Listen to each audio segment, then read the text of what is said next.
2, 1. Finally, time for Orioles top prospects here on the call-up. You got Aram Layton, Jack McMullen. All of a sudden, one of the deepest farm systems in Major League Baseball. I think Orioles fans may not want to hear it because they've heard the whole our farm system is loaded thing before. That said, there's plenty of talent in the big leagues. I think they can get things right very easily next year, and now they are loaded with layers of talent throughout the farm system because of the draft and, of course, the deadline. Okay. So, number one, how are you? Good. Number two, we've had plenty of Mike Elias conversations on the call-up, on the Just Baseball show. Something that this guy is flat out incredible at is retooling a farm system and restocking it. You have been... You've been a little critical of what he's done to improve the Major League roster when, they have this opportunity to win right now, and then he kind of dips his toes in the contender idea and then kind of abandons ship. Like, why would you go with Charlie Morton and Tomoyuki Shigano when Corbin Burns is on the table? That kind of thing. Where do you stand after doing the dive and saying, you know what, this guy might be as good at player identification and development as we have? Man, he's a heck of a scout in terms of just being able to identify the talent. And I thought they did so well on the trades. I have the utmost confidence in Mike Elias being able to do that. And that side is usually the side that we're digging into the most. But I think because of that, I feel some urgency of like, let's cash in because that you can replenish. And I'm not saying the AJ Preller way, also one of the best scouts in the biz, right? Like Preller, he's too far on the other end of the spectrum where it's like, oh, I know I'm going to identify talent left and right, so I'll just get rid of all of these guys. Just somewhere, not even in the middle. You don't even need to be in the middle because Preller makes the gap so large. But if you could just be a little bit more aggressive, I think we saw not every single prospect's going to pan out. And so if you don't make that move, they go stale, a la Heston Kjerstad. So that's just something that I'm interested to see this time around. Now, as these players kind of work their way up, to the major leagues, some of them will probably turn into very, very high level prospects. Some of them already are. Some of them are very close. But in general, I just feel like there's going to be another opportunity for the Orioles to put together very competitive trade packages if they want to do that. And I'm not saying they need to turn around all these prospects that they acquired, but I thought they maneuvered as well as anybody in the deadline in terms of acquiring, young talent. And this is a team that should be right back at looking at trying to win the division next year with the talent they have at the major league level. How do you do that? Maybe go get some pieces at the big league level by trading some prospects. And I think there's plenty of guys in this system that I think teams would be happy to add. I like that they sold the pieces that were not going to fit in long term. But, I also look throughout this system and say, hey, you've got some opportunities here to go add some big league pieces. If there's some players available, we'll see. During December and the winter meetings, there's always something going on there. But, I'd like to see a little bit more of an aggressive Mike Elias, knowing that he can always do this. He can always do this and replenish his farm system in a year where I think people were holding on to prospects as much as ever at this deadline. Like it was really hard to reap the rewards of being a seller. No, I mean, it seemed like Craig Breslow and Jed Hoyer are both kind of like the poster men of what happened at the deadline this year, where they were unable to depart with guys that were even in like the 6 to 10 range on their internal prospect rankings. And all of a sudden you stockpile guys that might not be factoring into the top 5 in your organization. That's where player development comes in, but factoring into like the names to watch and factoring into the 11 to 15 range like that's probably the way to kind of half-baked sell at the deadline. Yeah, 100%. And we'll jump right into the names to watch because the names to watch here, I mean, in terms of, I'm trying to think of which systems that I've written up in the last few months or even just this year period where it was such a difficult deliberation as to who makes the cut for 14/15 versus who's a name to watch. And then also like running out of space in the names to watch. Yeah. Like there was more players I think that could have very easily been added to here, but for the sake of time, we couldn't. So the two organizations that jumped to mind where I remember, like you leaving people on the cutting room floor were Tampa and Milwaukee. Yeah. Like Tampa was incredibly deep, and then obviously Milwaukee is just probably the best system in baseball. Yeah. Yeah. And I think those are two that probably were the most difficult. But now with all of these newly acquired players, it became a really interesting conversation. And honestly, starting with Levi Wells, I honestly think he could be one of the perfect examples of that, where after I published this, I'm sitting here and I'm thinking, man, Levi Wells would be a top 15 prospect in a lot of systems. Honestly, Levi Wells might be a top 15 prospect in this system. And I realized I'm like, I got to stop. We'll talk about it on the show. I can say he's just on the outside looking in. Maybe he should have been top 15. This guy's averaging 97 miles per hour with his fastball, Jack, and he's in AAA. It's so, yes, they were kind of managing the workload a little bit, and it was more 50, 60 pitch spurts. And I think he'll probably sit a tick below that, as he gets stretched out a little bit more. But who cares? He's a guy that can run it up to the upper 90s.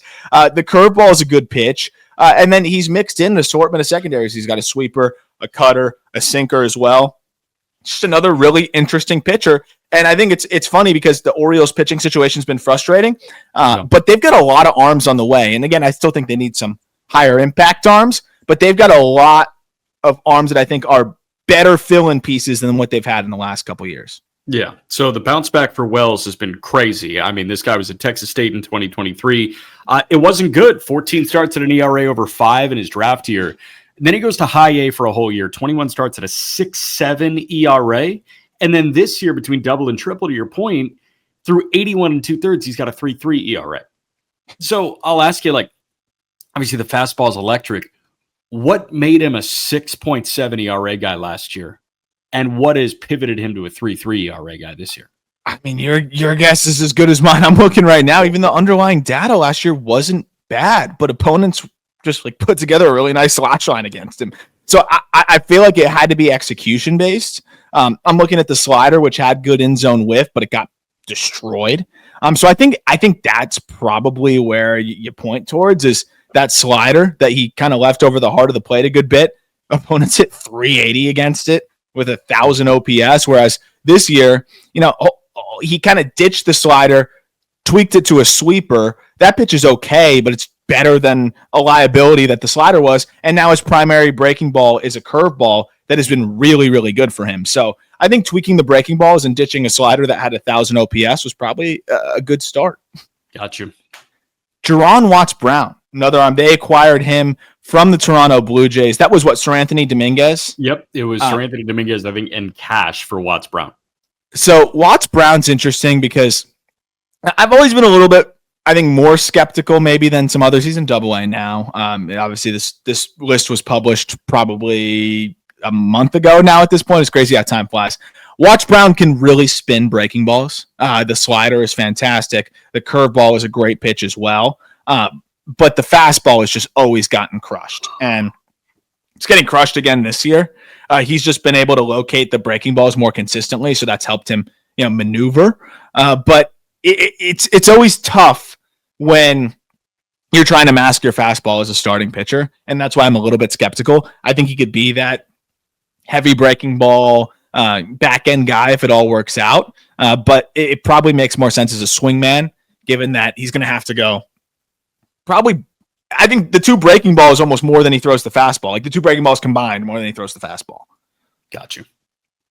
The only other thing I'd add is he's actually been all right in Double-A, but he's going to have those blow-up outings where he gets hammered a little bit. But the ones where he's on and he's spotting the breaking balls, he's going to be good. And last time out, 6 innings against Reading in Double-A, 1 run or 2 runs. It was on a homer and then 1 walk and 7 Ks. But there's going to be other instances where he's not locating the breaking balls as much, and he's either going to have to decide, do I go heater or do I try to locate these breaking balls and end up walking more guys? And I think that's where he runs into a little bit of trouble. Gotcha. Going into the next guy, Andrew Tess. Andrew Tess. I did that when I was writing him up 4 times too. I kept putting EES instead of ESS. Tess is interesting. Just turned 19 years old, and a guy that kind of was another one of these scouting success. And I don't want to say success yet, because I guess determine when it's a success. That's up to you. But he was a 12th round pick in 2024 out of the Florida prep ranks. And to already have a guy that looks like he could be a solid prospect for you and looks like he could be a potential big league piece, that's a pretty good find. And that's, again, what the Orioles just tend to do. I think he's got a shot to stick behind the dish, which very much helps. And then you pair that with the fact that, he started to tap into a little bit more power on the raw side. I think he needs to get into it more in games. He only has 2 home runs in 62 games, but EV90 of 105 miles per hour. And then he was one of the best players at the FCL. They brought him up to low A. He was a little bit shaky there and then hit the IL. So we're just kind of waiting to see, what the deal is there. But was one of the best players in the Florida Complex League as an 18-year-old and earned a promotion to low A. So Andrew Tess, 18 bags as a catcher is great. Hit 252 with a 447 OBP this year between rookie ball and low A. So he walks a lot. He walked 40 times in 65 games, but 252 to 447, that's a 200-point difference between batting average and OBP. And walking a decent amount will only get you so far. In 65 games, how many times do you think this guy was hit by a pitch? Is he one of those guys? Yeah. How many games? You said 60? In 65, he walked 40 times. Give me like 10. He was hit by 20 pitches in 65 games. Holy crap. Yeah. That's nuts. He's not even like a big crowd to plate guy or anything. That's wild. I don't know. And you know what? We'll see if the OBP sustains, but like a 450 OBP in your first year is great. And I'll wear some pitches if that means a 450 OBP. 15% chase rate also helps. So that he's going to draw his walks. And again, I know the slug is low. It's like a 350 slug, but the underlying batted ball data points towards a little bit more, raw pop in there. Cool. Anthony Nunez, right-hander in AAA, was acquired alongside Raymond Gomez, who throws 1 trillion miles per hour in the Cedric Mullins trade. Nunez is just another one of those electric arms that the Mets just had like stashed in their system that no one really knew about until the deadline, and they start just moving all these guys, and you're like doing the dive into them, and you're like, oh, well, he throws fuel or he's nasty. With Nunez, it's not as much of the sheer fastball velocity that makes him great. He's got a nasty cutter, and it's a cutter that he'll throw more than any of his offerings. Ton of whiff, both in the zone and a ton of chase. Gets whiff outside of the zone. He's got a sweeper off of that is disgusting as well. And opponents are 3 for 46 against that sweeper this year. Jeez. And then he'll mix in the sinker and the four-seamer and a splitter. So it's this really interesting pitch mix that works for him. And he's been a guy that already got to AAA. I think could go multi-inning relief. And to me, looks like a high probability big league reliever with that pitch mix. Bullpen arm, fire me up.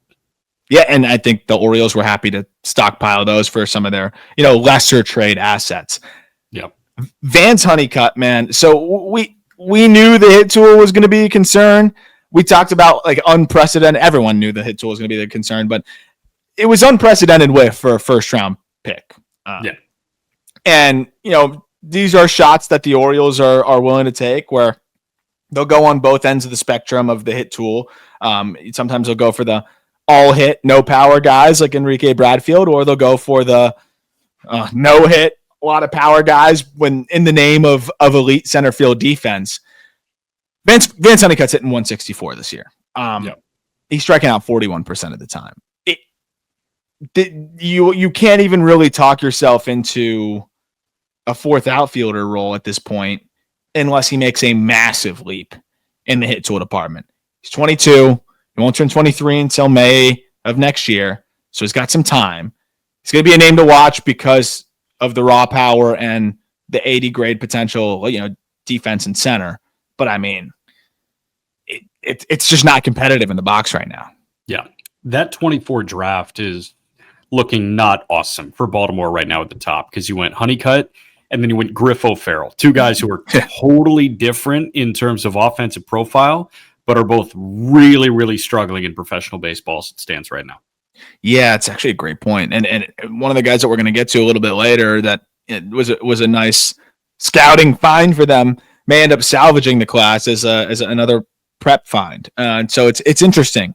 Seems like they've been doing better, a little bit maybe on the prep side of things than the earlier pick college guy. So we'll see. That's why this 2025 draft is going to be really interesting to see how that goes because, yeah, I mean, if they don't hit on 2 of those 3 first-round picks this year, you start to look at the last handful of first-rounders out of college and you start to say, well, are we giving Michael Elias too much credit on the scouting side? Which I don't think so. But, it was a rough draft last year, I think, at least in the early going here. Yeah. Another good get, I thought, and a guy that hasn't had the start to his pro career that I imagined, but I still am pretty bullish on what I think he can be. Cobb Hightower, got him from the Padres. You remember when we talked about the Padres system, that was a guy that I thought could kind of make some waves. Was a little bit banged up to start the year, and I think that caused him to be a bit slower out of the gate, and then was included in that Ryan O'Hearn, Ramon Laureano deal. Still think Hightower has got a great chance to be this infield utility type, but he is now 20 years old, and he hasn't turned in the best season, 660 OPS so far this year. But again, I think a guy that you can move around the infield, can kind of play every spot, good bat to ball, decent approach, and we'll see how much power he can grow into, but he's flashed, I think, at least enough to be able to hit 10, 15 homers when it all comes together. But right now, it's still a work in progress for Hightower. When you did the Padres Top Prospects, which was published on May 30th, Cobb Hightower was the number 3 prospect in the system. So I will ask you, going from 3 with the Padres to a name to watch for the Orioles, is that he's not as good as you thought he was in San Diego? Is that the Padres system was terrible? Is that the Orioles system is really, really good? Or is it a combination of all 3? A combination of all 3, because a couple, or at least one of the Padres prospects acquired with him is now ranked ahead of him. So that wasn't ranked ahead of him then. So definitely was a little disappointed with how it's gone this first, full pro year for Hightower. But then I also think it's in large part this Orioles system is loaded. But I think if I was re-ranking and all those prospects were still in the Padres system, I think Hightower is closer to the 10 range now. Got you. Raimon Gomez. This guy throws really, really fast. He has not pitched since July 30th. So I think he was acquired. They kind of knew that he was hurt, obviously, at the time, because I'm looking at the last outing. It was with High A Brooklyn. He made some waves. It was early this year where at low A, he's 23, but at low A, he touched 104. And then, a lot of people got very excited about that. His fastball is average in 27 outings this year is average 100.5 miles per hour. He also has a 60% strike rate. They weren't going to get a ton for Cedric Mullins as a rental. So why not, as one of the thrown pieces in the deal, go get an arm that's capable of touching 104 miles per hour. Wild thing. Yeah, best case scenario, he turns into Edgardo Enriquez. Cool. Yep. I mean, no one's hitting him. It's a 176 opponent batting average. The slider is okay. I think it would just be 70% heaters at 102. Try and hit it, and we'll see. That's what it's going to be with him. Yep.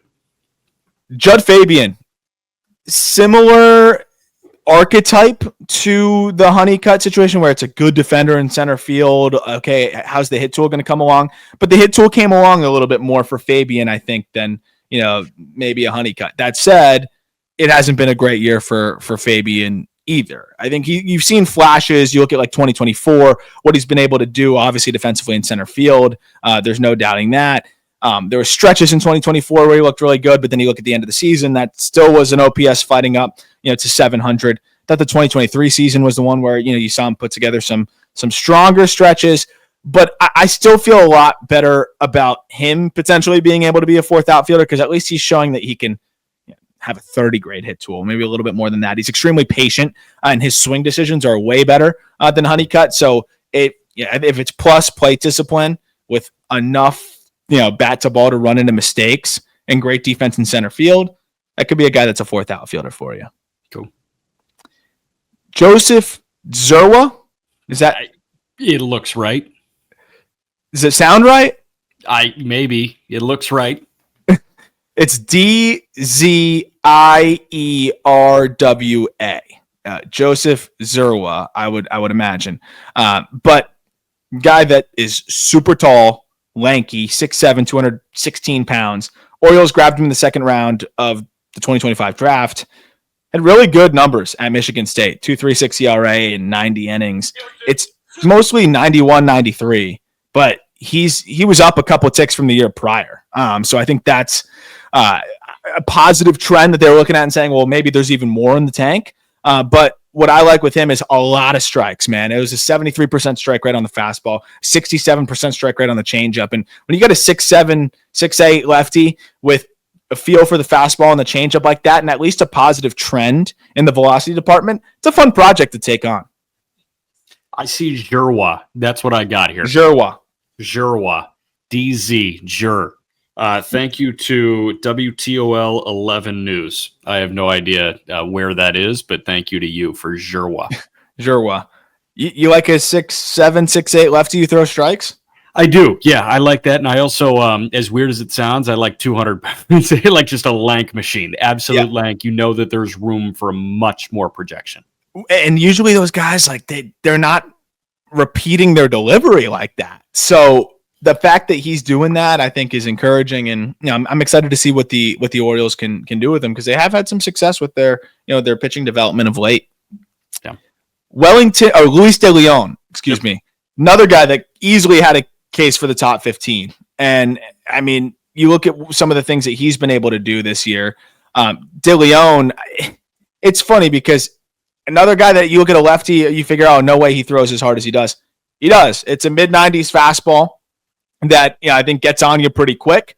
The thing is the command can be a little bit spotty, but I think the changeup could be a good pitch off of it as well. But the slider is his wipeout pitch, and so you got a lefty that throws pretty hard with a good slider. Good chance to fill a big league role, and I think that's what you're looking at with the O's left-hander. And the thing with him too is like he has had some lights out starts this year. I think there's been a few where he's racking up a ton of strikeouts. So do you have the season long numbers in front of you on De Leon? I can pull them right now, but Luis De Leon, I was looking at the game log, and the game log actually looks pretty good, but the season long numbers as it stands, 77 innings at a 3.39 ERA, punched out 91, and opponents are hitting 202 against him. But in terms of the game logs, he K'd 12 and 6 scoreless on August 9th. For Aberdeen, 5 no-hit with 9 punch-outs. He does walk guys occasionally, like he walked 3 in that 5 no-hit performance in Hudson Valley, but like on August 9th, it was 6 innings of 3-hit shutout ball, no walks, and 12 Ks. Yeah, I mean, that's going to play. And it's really just all about the fastball command. He's clearly a supinator because he throws that slider 33% of the time, and it's a plus, maybe plus, beyond plus pitch. Opponents are hitting 162 against it, and he's got a 67% strike rate with it, but then the fastball and sinker and changeup kind of get sprayed a little bit more, and that's the challenge. But when he's around the zone with it, it's darn good. His first Double-A start was really good. He's only 22 years old. He went 5 2/3, 2 runs, none of them were earned, 1 walk and 8 Ks. And if you look at his last 5 starts, including that 1 Double-A start, it's a 1.03 ERA, 26 1/3 innings, 43 strikeouts and 8 walks. So, I mean, this is a guy that, again, easily could be in that top 15. And this was made, I think, right after the first of those 5 starts. So, again, probably could have pitched his way into overtaking the relief prospect that's going to be at number 15. But last name to watch, another acquired prospect from the Mets that was not getting enough love, and then it turned into a nice trade chip. Wellington Aracena. And I think we talked about him a little bit earlier, and also talked about him when the deal went down for Gregory Soto. Probably a reliever. They're still using him as a starter, and he's made some impressive starts for Aberdeen, but I just look at the pitch mix, another supinator. He rips cutters at like 93 to 94, and they are really, really nasty. Opponents against his cutter, which he throws 40% of the time. He's 20 years old, by the way, and he's already at high A. He throws his cutter 40% of the time. Opponents are 11 for 120. That's a 0.092 batting average with a 125 slug. This guy could just go cutter only out of the pen. Probably would tick up to 94, 95 and be a nasty 7th inning piece for you. But by the way, the 4-seamer average is 97 miles per hour as well. I love him as a potential leverage piece. Man, so after the trade, obviously he was awesome with St. Lucie, a 2.38 ERA, right? 64 and a third. Opponents hit 166 against him overall. Made one start in low A before a bump to Aberdeen. 4 and 2/3 innings, a one-hit shutout ball. Walked one, punched out 6. So opponents were 1 for 16 in that one against him. Then he goes to Aberdeen, abbreviated starts, 23 innings across 5 starts. Opponents are 10 for 77 against him. So a 130 batting average. As an Orioles prospect, that means opponents are 11. What's 77 plus 16? That's 93. Yeah. 11 for 93 against him.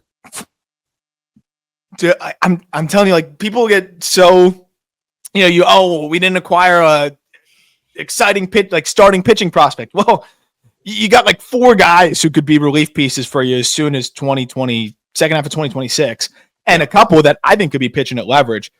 Irons in the fire. A couple of these guys are going to be dogs. And it's funny because I'm looking at him like, man, maybe Aracena should have been top 15. Maybe Luis De Leon should have been top 15 with the way he's throwing. But when we get to 15, I don't know if anyone's been throwing better than this guy. So we'll get there in a moment. But before that, quick break.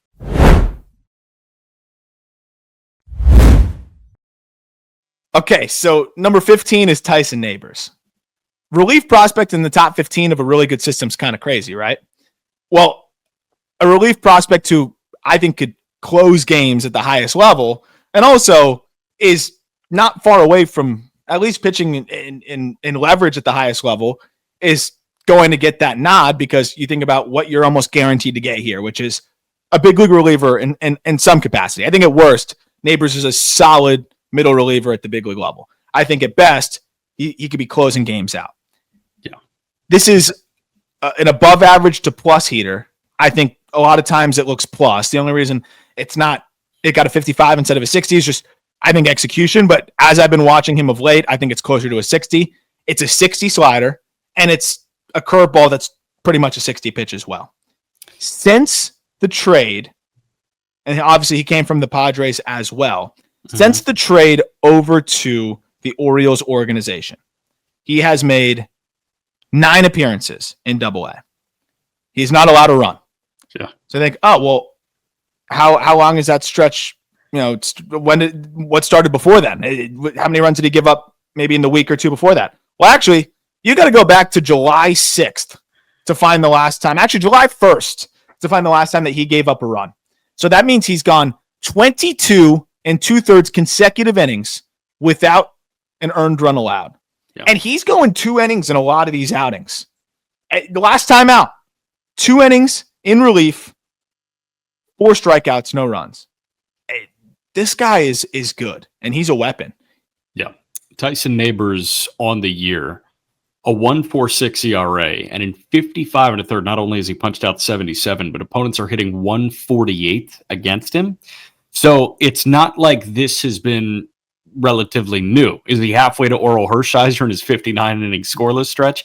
Yes. But even when he was allowing runs, it just never really came in bulk in any given outing. The most runs he allowed in an outing is 2 across 1 inning of work. That was in San Antonio on June 22nd. He's allowed multiple runs twice this year. He's made 41 appearances, and he's allowed more than 1 run in an outing twice. That's what you want out of a leverage reliever, right? Yeah, 100%. Just one other note in terms of, okay, you've got a super hoppy fastball that can, flirt with 20 inches of induced vertical break. Well, by the way, against his breaking balls combined, opponents are slashing 088, 184, 098. That's a 282 OPS. So it's like, how much is he actually throwing those pitches? If you combine the slider and the curveball, 50% of the time, it's 50% breaking balls, 50% fastballs. You're not hitting those breaking balls. He's going to be a piece in their bullpen, I think, next year. Yeah, seems like it. Number 14, Nestor German. I know an arm that a lot of Orioles fans are excited about. And the Orioles do have a grouping of like high release, kind of big body, high release arms that generate good vert, and that's exactly what German is. And I like that archetype when you can establish the heater, and when you can locate it. I think the higher the release we talk about it, the less that perceived ride is going to play up. But if you get a lot of ride from a high release, it's still going to play well. And he's getting 20 plus inches of induced vertical break from a very high release, but that's still so much induced vertical break that it's going to play well. That said, if you start to tug it down and over the middle, that's where it can get on plane a little bit more easily for hitters. For German, he commands that fastball so well, and then it sets everything else up really well. So that fastball is 93, 94, grabbing fives, but he's going east, west, north, and then south when he feels like he can set it up well. And then it's slider, splitter, curveball. And all of those pitches are at least close to average. I think the splitter's a plus pitch. I love the high release splitter guys. It just plays up so much more. I want to somehow write a piece on that because every single guy that I look at like that, it seems to work so well. The slider plays up from that release as well, kind of this gyro break, and the curveball is a good bridge pitch. Obviously, Baltimore loves the high release splitter too. Like you think about, obviously he's a closer, but Felix Bautista, right? Like that splitter is one of the best pitches in baseball because he's 6'8" and it's coming from right over the top. But there are other starting pitchers in the minor leagues that are mimicking this now. Like you look at what Savage is doing with that split as well. Like he's probably the best example. That pitch from that window works, and all you got to do is locate windows. There's precedent for every single pitch in a guy's arsenal, and it seems like he fits a template that has been proven to be really good. He screams back end the rotation starter, and just a sturdy guy, 6'3", 230. He's going to throw strikes. He's got a good enough pitch mix. I don't think he's going to miss enough bats to be a middle rotation guy, but maybe he can flash that. But that's a really solid. I mean, Michael Elias loves his back end guys. Really solid back end starter that can just eat innings for you. Yeah. 13, very different archetype. Boston Bateman. Also acquired from the Padres. Half of this farm system is. Bateman, it's been a really good year for him. I think we've seen Cash Mayfield come alive. We talked about him in the heat sheet recently. But I think Bateman, in terms of just prospect intrigue, has separated himself a little bit because of how hard he throws and the fact that he's just been much more of a pitcher than I thought he would be. Second round pick by the Padres in 2024.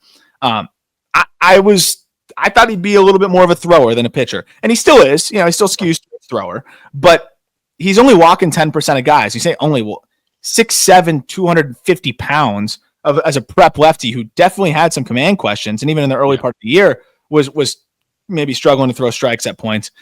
He's been really solid in that regard. The fastball slider combination makes me really confident that he's at least going to be a big league reliever from the left side.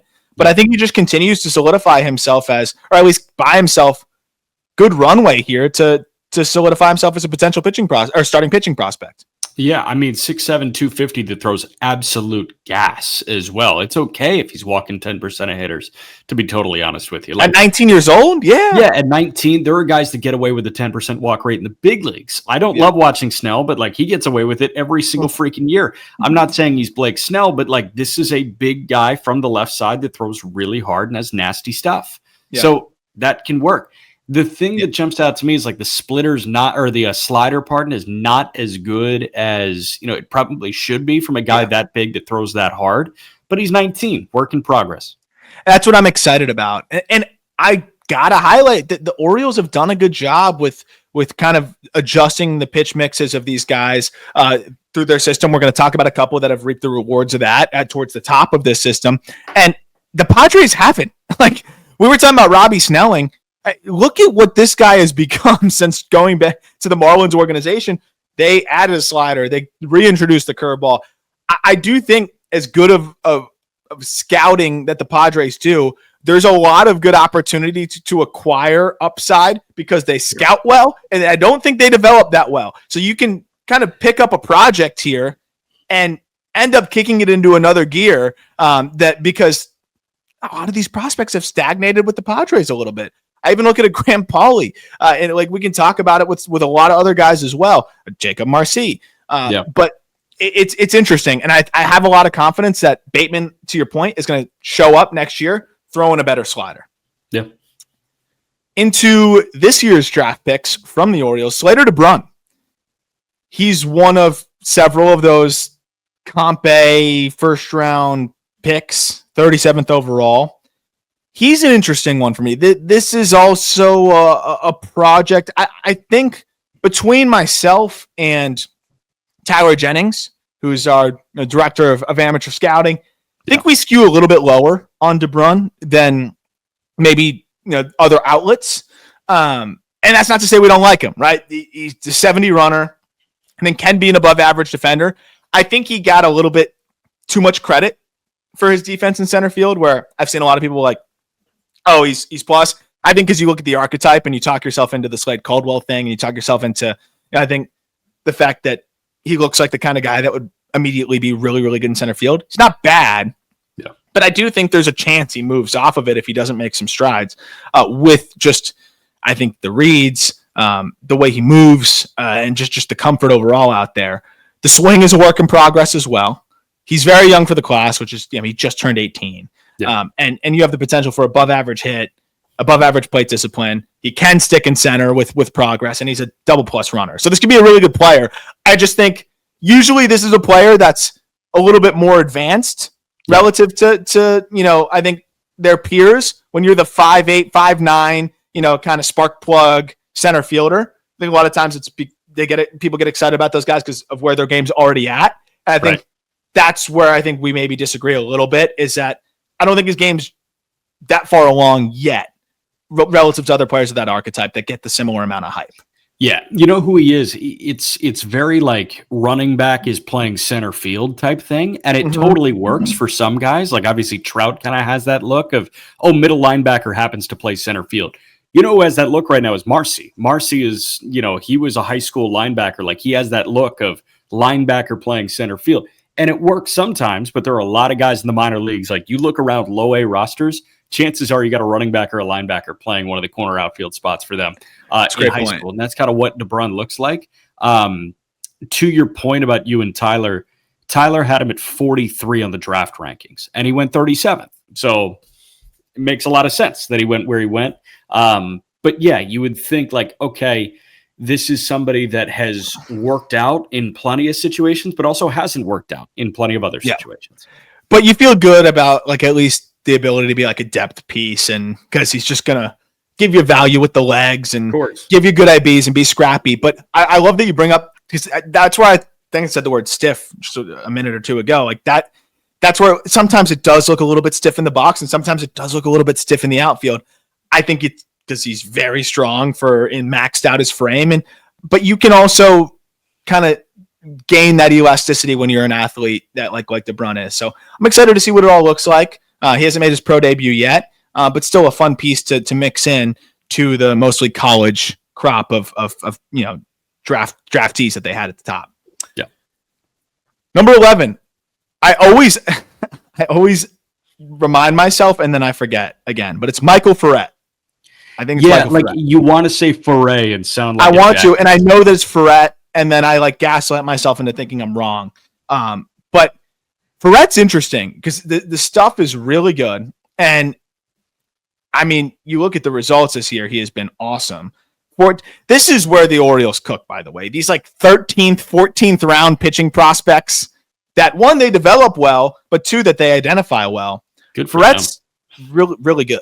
The numbers against him this year are crazy, and probably a guy that I could have pushed higher. And I had a good back and forth with TJ Stats on X. Thomas Nestico, great Thomas Nestico. As it pertains to pitching, he's I think one of the authorities, especially on that app. But I know he's got his own platform, and when you look at like the how do I describe it? Like the pitch profile, like Stuff Plus model, but the Stuff Plus modeling, but the graphics, like the really cool cards, pitcher cards. The cards. Yeah. Why couldn't I find the word cards? Jeez. But thank you. He thinks Forret's the best pitching prospect in the Orioles system. And I mean, I definitely lean towards Gibson, who we're going to talk about, but I can understand why he feels that way. And also, again, one of the better pitching minds that we've got out there. I love the stuff that he does. And again, I get why. You look at the numbers, first of all, opponents are hitting 157, 224, 213 against him.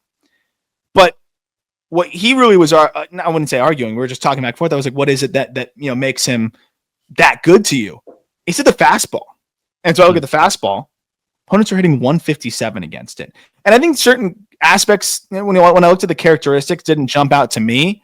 But I think, he had referenced the approach angle and things like that. And there's no doubting that that's a factor, because you look at the IVB and the release height, and it's like, there's no way that fastball should be performing the way that it does. But then you kind of look at from behind home plate visually, the flat angle that he approaches hitters at and how often they're swinging under it and chasing at the top. And clearly there's some deception there. But I think where Forret really separates himself is the assortment of secondaries that all generate huge whiff numbers. The slider has opponent batting average below 100. The curveball has an opponent batting average just a little bit above the Mendoza line. And the changeup, which I think he should throw more, has an opponent batting average of 200, but a 24% swinging strike rate.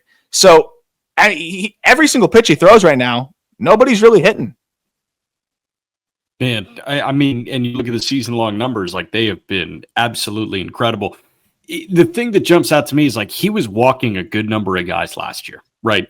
He was walking 4 hitters per 9 last year. He's cut that in nearly half. He's down to 2.5 walks per 9 this year. So He's honing the stuff. You mentioned all the unique characteristics and just the stuff loving him. It's honing in that stuff as well. How many of these, and it would be a question for Thomas, how many of these cards do factor in location? Does strike rate matter for these kind of things or no? I feel like it does. But I wonder, because I know, I'm sure he has a model of although location. It's based on the formula. I from the Stuff Plus score, I'm not sure. I'm sure he's gonna. I know he listens sometimes. I hope he's listening right now, or we'll get a tweet. I'll get the notifications. Here's the explanation. But I think for the Stuff Plus side of things, no. But I know that there's separate things that I'm sure he has a model for in terms of location and things like that. The fascinating thing for me too, though, is he hadn't been stretched out too much until recently, and that was when we were kind of going back and forth. That was one thing I said. I was like, yeah, I see what you're saying about the stuff. My one concern was he's been mostly going in 40, 50 pitch spurts, and I thought about, okay, well, if that fastball average is about 93.5, goes sometimes a little bit above that. If he stretched out to 70, 80 pitches and that ticks down to 92, how is it going to play? And then, it's kind of the same conversation with the rest of the secondaries as well. If that curveball then dips below 80, is it going to play the same way? Probably. I'm not as worried about the secondaries, but I was just curious if the fastball was going to play at that same caliber. But again, I think it just shows you, one, how good the system is, that when you get to the 11 range, there's people that like 11 enough to say he's the best pitching prospect in the system, and with merit behind it and good reasoning. But also, I can put him at 11 and no one's going to call me crazy. That said, I think if he can get stretched out a little bit more and maintain this stuff, there's no doubting that he could be, a guy that's jumping into the top 5. And when you look at the pitch mix across the board and the grades I put on it, I put a 50 on the fastball. Maybe that was conservative. 60 on the slider, 50 on the curveball, 55 on the changeup. That's going to be a guy that has a great chance to be a number 4 starter. But clearly could have more. 2 other numbers that jump out. Faced 282 hitters this year. 3 guys have taken him deep. Since going to Double-A, he's faced 55 hitters. He's walked 4 of them. So those are the 2 big ones that jump out to me. You jump up at level. You're not afraid of competing within the strike zone, and guys aren't taking him deep. And he's been stretched out a little bit. And to kind of nullify some of the concerns that I had, 76 pitches and 72 pitches the last time out. Fastball averaged 94.5 in those last 2 outings. So it's actually harder than he was throwing before. So granted, probably a guy that deserves to be in the top 10. I hear the case from Thomas. We're going to get to the top 10 in a moment here. But before that, quick break. We pump fake the break because I want to tell you about our friends at Ethos Life Insurance. Chances are, if you're in the box against Michael Forret, you're fearing for your life. And if you're fearing for your life, I would recommend using our friends at Ethos Life Insurance, okay? Ethos, they're an online platform. They make getting life insurance fast and easy to protect your family's future in minutes, not in months. No complicated process. It is 100% online. There's no medical exam required. All you got to do, answer a few health questions. You can get a quote in as little as 10 minutes. You can get same-day coverage without ever leaving your house. That means you can pop on the call-up, get Ethos, and you're still listening. It's no problem. You're probably at the number 8 prospect in the O system by the time you're done. Life insurance is more affordable than you think. With Ethos, you can get a free quote and customize a rate that fits your budget. You can get up to $3 million in coverage. Some policies as low as $2 a day, billed monthly. Protect your family with life insurance from Ethos. Get your free quote at ethos.com/justbaseball. That's ethos, ethos.com/justbaseball. Time for Wehiwa. Wehiwa. Yeah, I actually like saying it that way too. Like that's the proper way. It's a lot. It's honestly easier than Wehiwa. It's so much easier than Wehiwa. Wehiwa Aloy, who was the 31st pick overall and first round pick, compensation round, 2025 draft, Golden Spikes winner. Yep. As far as collegiate bat Golden Spike winners go, more of a project, but a fun project to take on when you've got plus power. I think guaranteed to stay on the left side of the infield. Now, I think he could progress to potentially being an average shortstop. I think Tyler Jennings was a little bit more bullish on the shortstop defense, but I think he could be a really solid third baseman as well. And I think we're in agreement that he's definitely going to stay on the left side of the infield. My concern is I think there's a lot of swing and miss, and that's going to put pressure on the ability to slug. And I think the plate discipline. I would have liked to see the plate discipline be a little bit better, but at the same time, as we always talk about, how do you tell a guy to swing less when he's winning the Golden Spikes Award? So I think that's part of it. Through the early going of his pro debut, I think he's played 18 games at low A. The chase has been high, but not egregious, about 29% chase rate. He's actually managed the swing and miss all right. It's about 29% K rate, but he's been slugging and he's been doing his thing. It's going to take some time. It's just going to come down to the hit tool. Of course, if he moves off to third base, even more pressure to tap into that plus power. But I mean, I don't think there's any doubting that he has plus power potential. Yeah, I mean, this guy, it was, I would say, like a near flawless campaign. That's what you have to do to win a Golden Spikes Award. But you mentioned like the flaws were there as it pertains to the best hitters in all of college baseball. It really felt like there wasn't a flawless bat this year in college ball. And like a lot of guys at the top of the draft, it's like, oh, there's your clear-cut deficiency. There's your clear-cut deficiency. We're going to talk about another guy that was like being rumored within the top 5 that you have in the top 5 of this system that you were like, whoa, let's pump the brakes here right quick. But Wehiwa Aloy, when you look at the overall numbers, I mean, they were great. He had 350 with 21 pumps. But 64 punch outs in 65 games, like that is a little alarming. And I feel like the fallback during the college season was, oh, it's the SEC. SEC pitching is better than it's ever been. Well, you still got to not swing and miss if you're going to be a top 50 prospect in baseball. Yeah, and I think there's definitely things that you can do to just clean up the swing, and that's never going to happen right in your pro debut. So first pro off season will allow him to do that. Like there's like a hand pump with a toe tap that I think kind of causes him to be out of sync between the upper body and the lower half at times, and kind of be inconsistent with his timing at the pitcher's release. But that said, when he's on time, I mean, you can see the ability to just crush the ball to all fields. So I think it's a fun player to wait on here and see what it all looks like. And clearly, they're going to take their time. I think even the low A assignment, a lot of college bats that put up the numbers that they put up, like maybe you'll see teams put them in high A. I think it's clear they're going to take their time with Aloy. But I think this is a high upside bat that you just hope can hit enough. And it's not like the hit tool liability of a Honeycutt or some of the other guys that we're talking about here. And he's gotten off to a really nice start. Yeah. I mean, again, striking out, but doing enough. I think the approach is going to be a big differentiator for him because you can get away with a 40 hit tool if you're not chasing and you're running into plus power. Yeah. Number 9, Nate George. And George, this was kind of the scouting success, may salvage the 2024 draft class for them. 16th round, football player and ran track in high school. And you can see it by the way he can cover ground in the outfield. And earned a high A promotion like shortly after his 19th birthday. George's numbers are great. And he's been a really good player out of the gate, which is crazy because he does very much look the part of a football player playing baseball. Like it is very raw. And the fact that he's able to do what he's doing, I think despite that is a testament to the athleticism and the hand-eye coordination.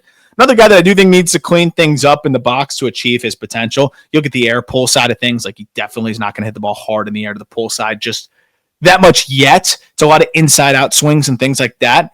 But he's gotten to high A, and he continues to hold his own for the most part there as well, which I was expecting him to maybe hit a little bit of a snag. He hasn't. I think a big part of that's because of the bat to ball skills and just the hand eye that he has, and a little bit of sneaky bat speed. But I think to achieve his potential and I think to handle the next promotion, which will be AA, probably going to need to clean up the mechanics a little bit. There's absolutely nothing on his huddle page. Nate George, you have to be better at getting stuff on your huddle page, because I would love to see a little bit of that. But he does kind of have that look, again, like we talked about with Slater de Brun. It's, okay, football player playing the outfield, but this team, it seems a little bit more well-rounded than where de Brun is at this point. Yeah, and even with him, like the reads and routes, I'm trying to remember exactly what I wrote there, but like I think you look at the skill set, obviously he can cover enough ground to be good out there, but when I was watching the video, I'm trying to like jog my memory, it's just that classic, almost inevitable drop step off the bat every time, where it's like there's this second, which feels like an eternity when you're talking about reads off the bat, for him to decide where he's going. And so it goes with 1 18/19-year-olds and 2 multi-sport athletes. So that side of it will come along. And I think it's also the same thing can be said about how he's going about it on the base paths. I don't know if you have his stats in front of you, but it seems like he's just a tick slow in his jumps off the base paths as well. Like he's stolen a lot of bags, but look at how many times he's been caught this year. So Nate George, as it stands right now, 50 bags, but he's been caught 25 times. Yeah. It's 50 for 75. That's crazy. I was going to add a third element to that. Number 3, all it takes is one like 55-year-old dude to say first step is always back. Game is changing a little bit, but that's how we learned. And there's a chance that in Manuka, Illinois, Joliet, there was somebody that said first step is always back on a fly ball, and that's a tough habit to shake. Yeah, and I think there's just kind of that, like you'll see guys sometimes off the bat, they just kind of bend at the knees and wait. And when you're trying to make low probability catches, like you don't have time to do that. And those are all things that'll come along a little bit more. And the thing that stands out to me too is like he can get on his front side as a hitter like pretty early and kind of push out of his back hip. Yet he still has enough like strength and feel for the barrel that he's still kind of shooting balls the other way. And even when the barrel's dragging behind him, still able to make things happen. So definitely just an impressive athlete out there on the field. Yeah. Number 8, Braxton Bragg. And Bragg was honestly a pitcher that I think could have earned himself a big league call-up this year had he not gone down with injury. Will be out until 2027. So this is where I could probably see like Forret, with what he's now done in the handful of starts since we wrote this up, probably being able to overtake a Bragg, given that we're not going to see Bragg throw until 2027. But what I was able to watch from Bragg this year and how far everything's come along, it's just another scouting success 8th round pick in 2023. It's a 60 grade fastball that he pounded in the zone at 72% of the time, 95 miles per hour.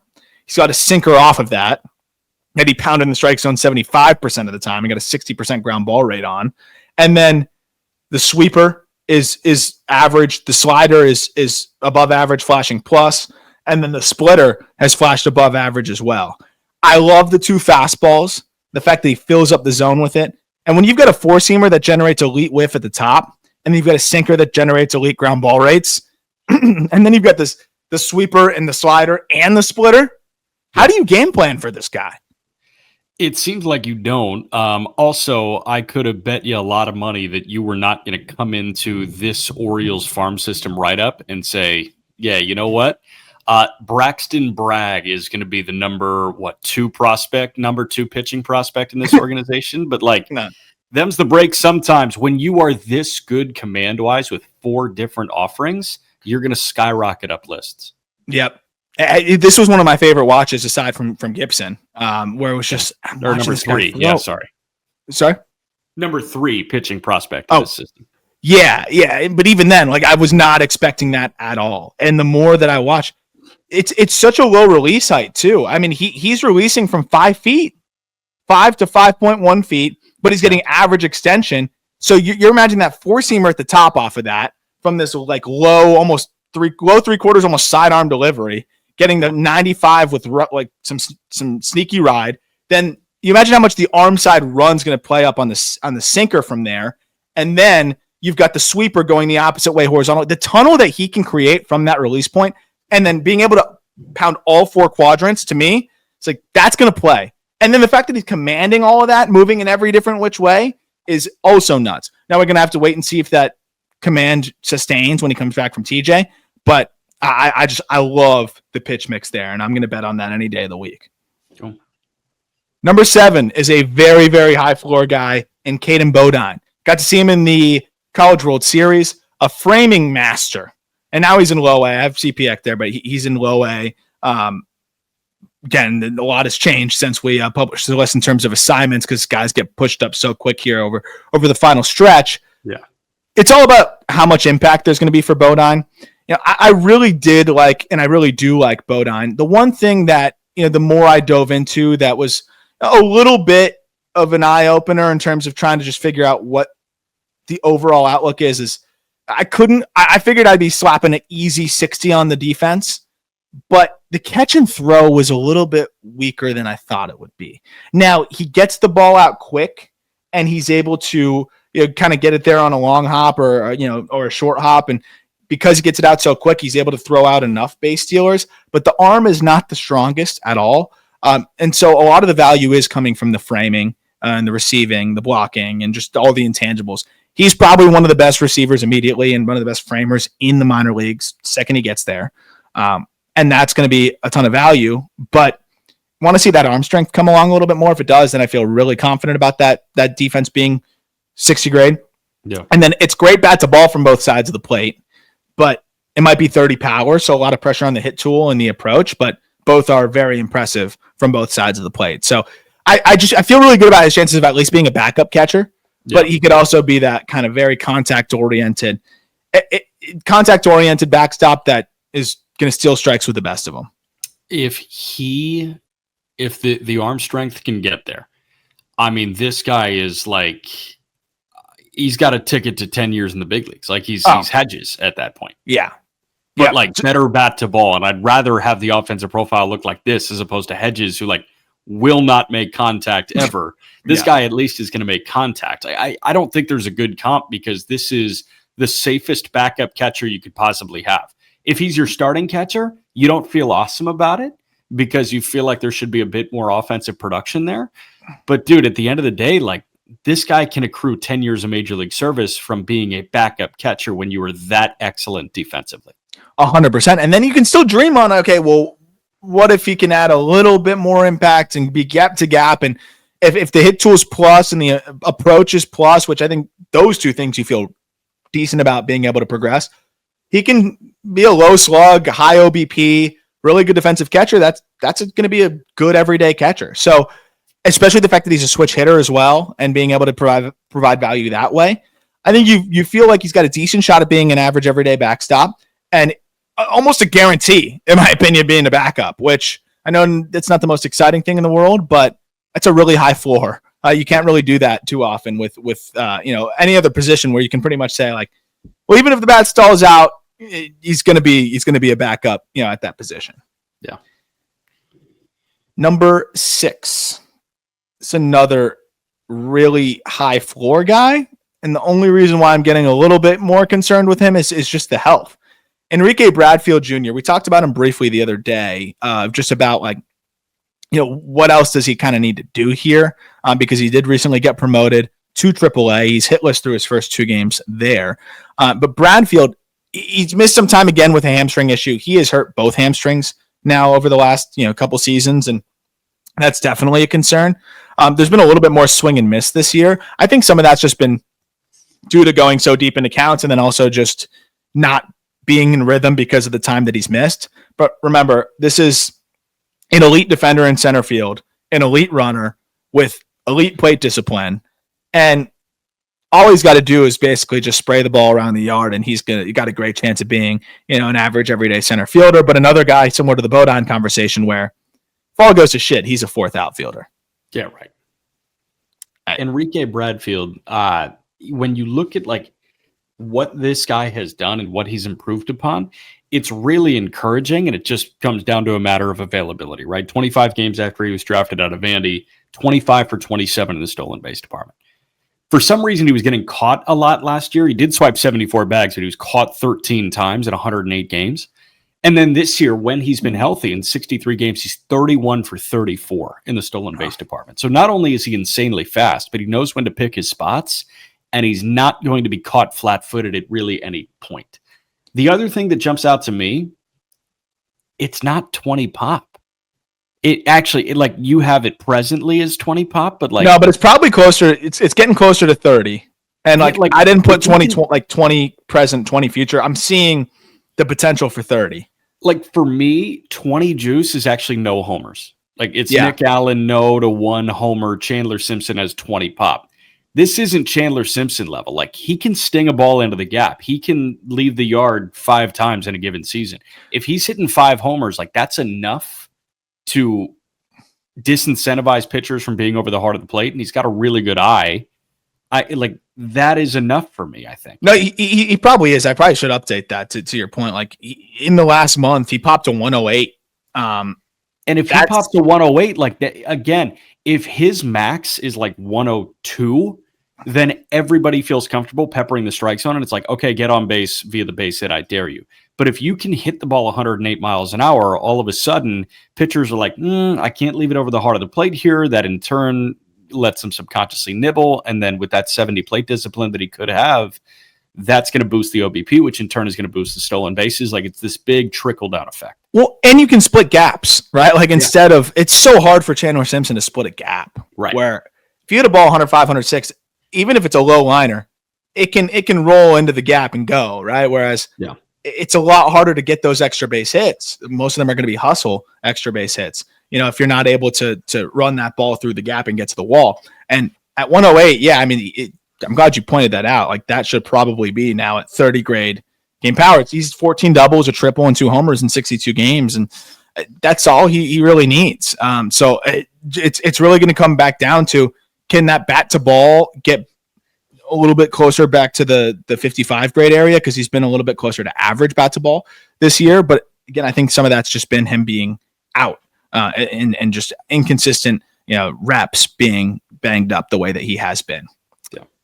Number 5. This is a kid. Like he is young, and he is creating a lot of buzz. Esteban Mejia, right-hander who was 17 years old at the start of the season, turned 18 in March. So I guess in spring training, he turned 18. Crazy stuff. We haven't seen him throw since the 17th. I don't know if there's something out there injury-wise. But Mejia, at 18 years old and a young 18, is averaging 98.3 miles per hour with his fastball, 90 miles per hour with his slider, which looks like a wipeout pitch, by the way, and a changeup that's flashing above average at 93. It's like that turbo Sandy Alcantara, Edward Cabrera type of changeup there. And he's like 6'2", 170 pounds, just electrifying arm. It's going to come down to throwing strikes. He's walking 14% of batters this year. But when you got an 18-year-old who got up to, he made 3 starts at low A. One of them, he went 4 1/3, 1 run on 1 hit, 1 walk, 7 Ks. This kid's got some special ability if he can harness it all. Yeah. I know nothing about this guy, but I will absolutely take your word on that 2-pitch mix. So you feel like the floor is setup guy, 8th inning, maybe even fringe closer? I mean, if assuming things progress the way that they are, how many 18-year-olds have you seen that are touching 101 miles per hour, averaging 98 point? I think he touched 102 actually. Yeah, like an 18-year-old hitting 102 is a joke. And then a slider at 90. Yeah. And that's in 4 or 5 inning spurts, mind you, throwing 70 pitches an outing. If you put that guy in 1 to 2 inning spurts, that's closer stuff. But I think he's a starter if he can, hone this in a little bit, because that changeup flashes above average as well. This is a legit 3-pitch mix here that starts with a upper 90s fastball. I am a little bit concerned about the command because it's like sometimes a very long arm action. And sometimes it seems like it could be tough to repeat that delivery. Like the lower half timing can be inconsistent, but that crossfire delivery that he creates, I think, generates a lot of deception, and I think can make him a monster. So I'm excited to see what he could potentially do next year. I'm trying to see what the injury is. I'm sure that they're going to be very close to their vests about that if there is an injury. We haven't seen him throw. That was just the one thing I was trying to check in on, but I don't know if do you see anything there on Mejia's not throwing since? I do not. No. Also, by the way, just wrote up the Astro system. Yeah, they lead the league in undisclosed injuries. So I don't know if it's in it. They may have just shut down Mejia.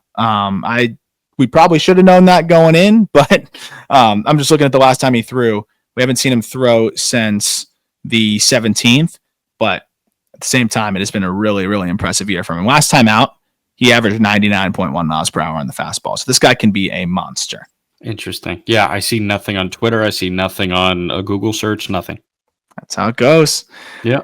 Number 4, Ike Irish. That was their 19th overall pick this year. He did have some top 5 buzz, as you alluded to, as maybe an underslot candidate. And honestly, I think that buzz was obviously legit because I thought it would be crazy to do that. But the reason why I think teams were considering it is he had one of the more advanced hit power combinations in the draft.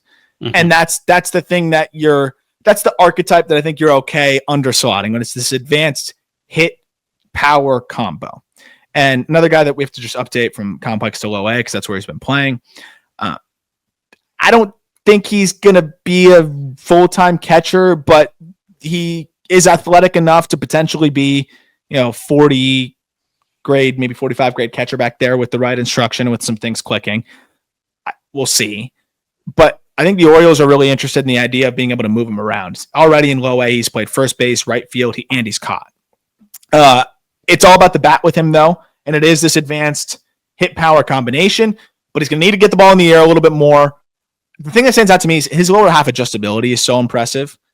I think there's going to need to be some adjustments to the path because the path can be very flat at times, and that is what is restricted, I think, sometimes the ability to hit the ball out to all fields, and I think maybe some of the power projection. His average launch angle on hard hit balls is about 8 degrees. Of course, with metal, you can get away with that a little bit more, but just something to monitor with wood. So if he can find a little bit more loft in that swing, I think one, that will help him just hit more homers, but two, I think that'll help him have a little bit more consistency against secondaries as well, which he was one of the best fastball hitters in college baseball, but he also did struggle at times with higher quality spin in terms of swinging and missing in the zone. Interesting. It seems like an overwhelmingly safe offensive profile, which is what you're alluding to. Like the hit power along with a 50 grade on the plate discipline is somebody that you feel like very, very comfortable with moving forward. I am curious, what the long-term outlook defensively you see as, and regardless, it being 45 future is not awesome.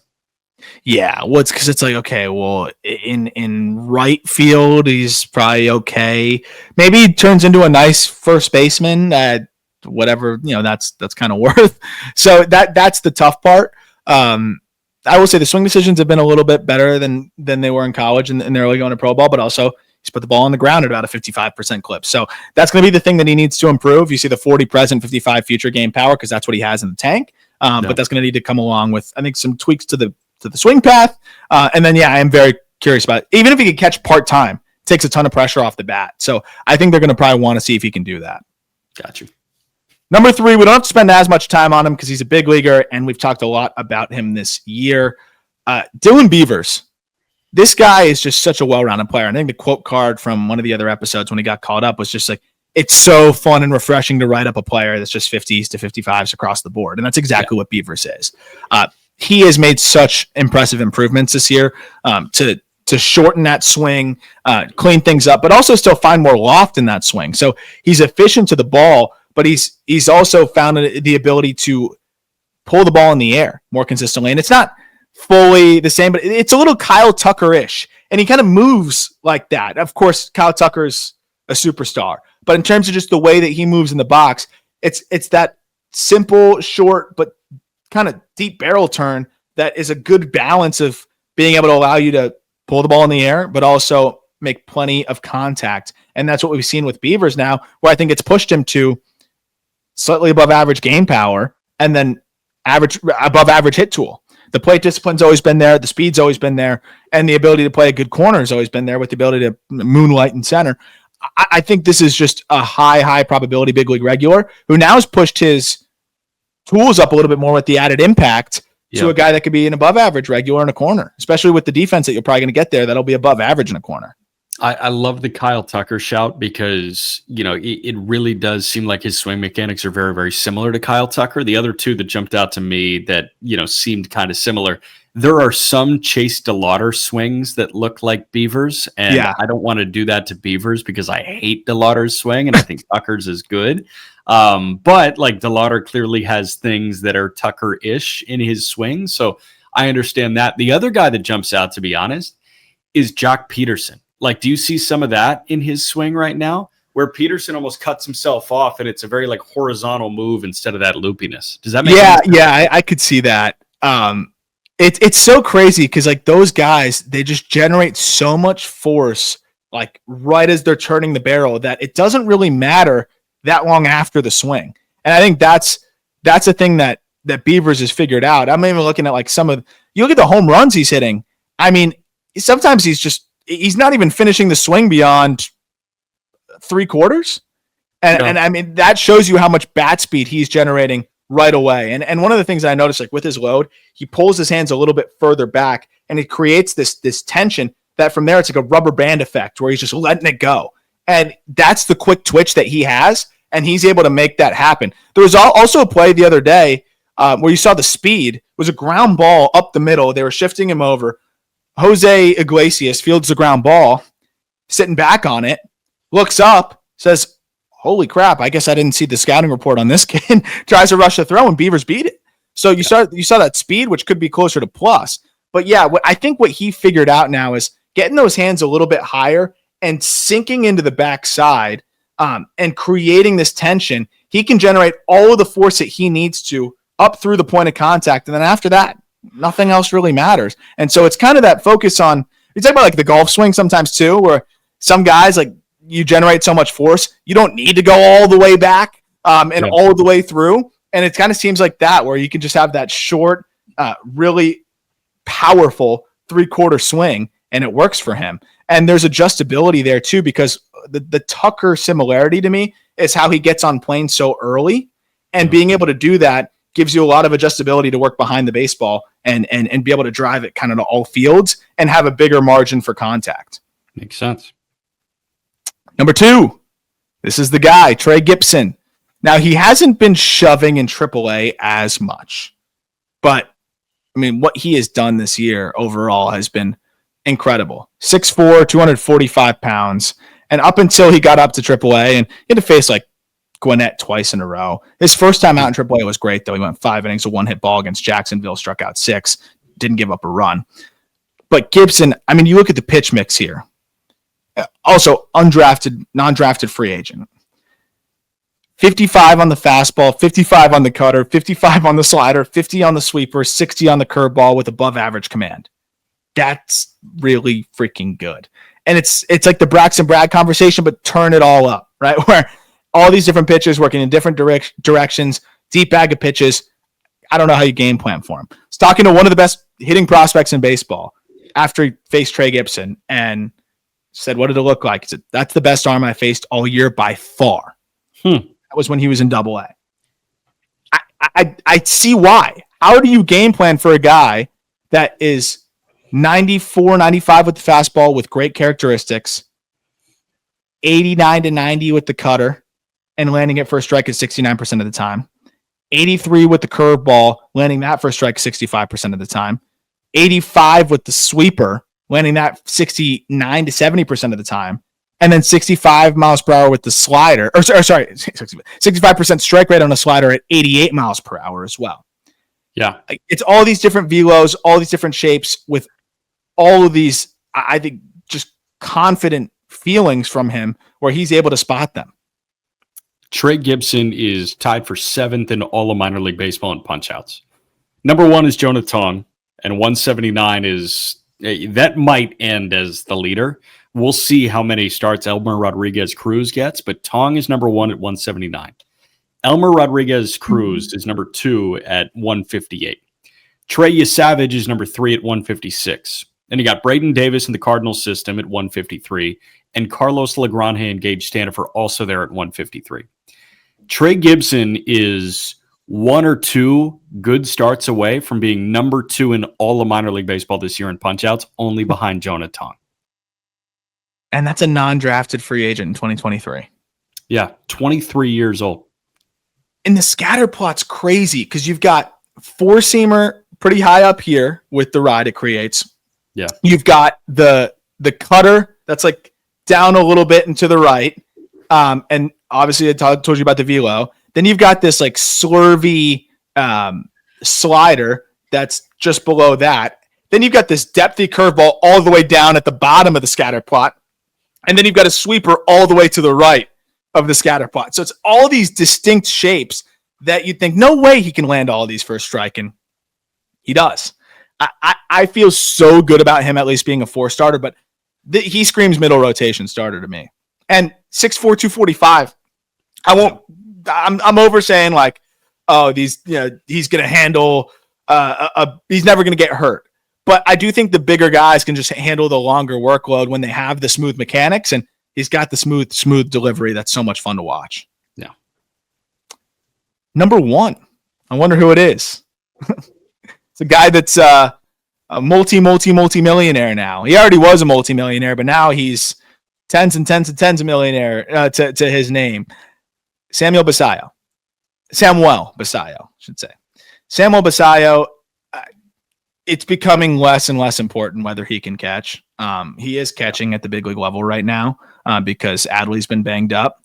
But as we talked about it when he signed his extension, by the way, he's 21 years old. He just turned 21. They're paying him to mash.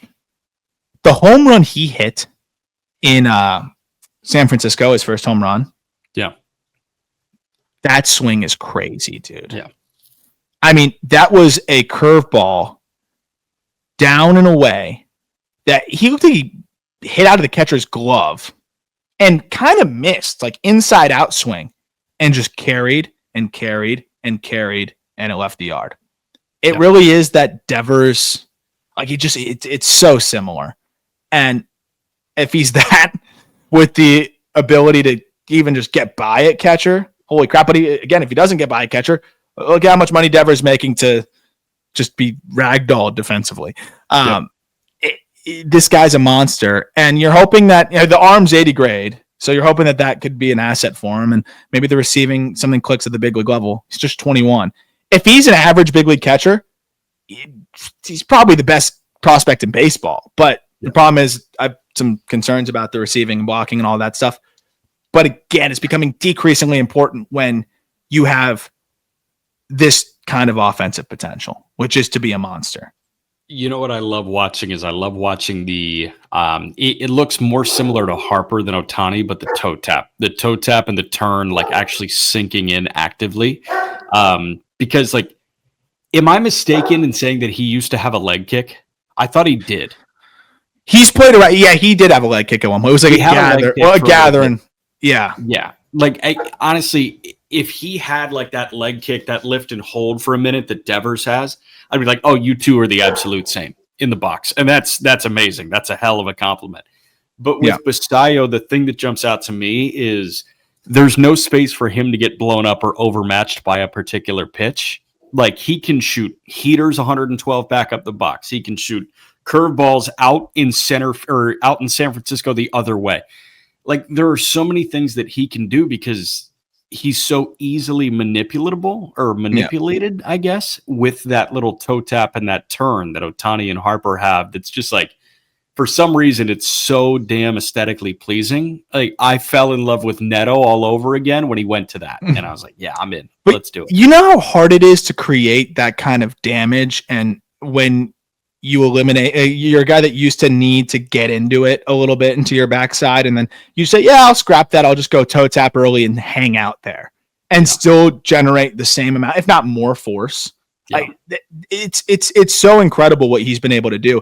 And to your point of like how he does it, he does it pretty early too. And I think we talked about this early in the year because I think this is where he really deployed this move, where it's like as you mentioned, it's like a slow rhythmic sink into the backside. And as he does that toe tap, he kind of stretches that front leg out from there. So he's hanging out on the backside, gaining ground with the front leg, but not really leaving his back hip at all.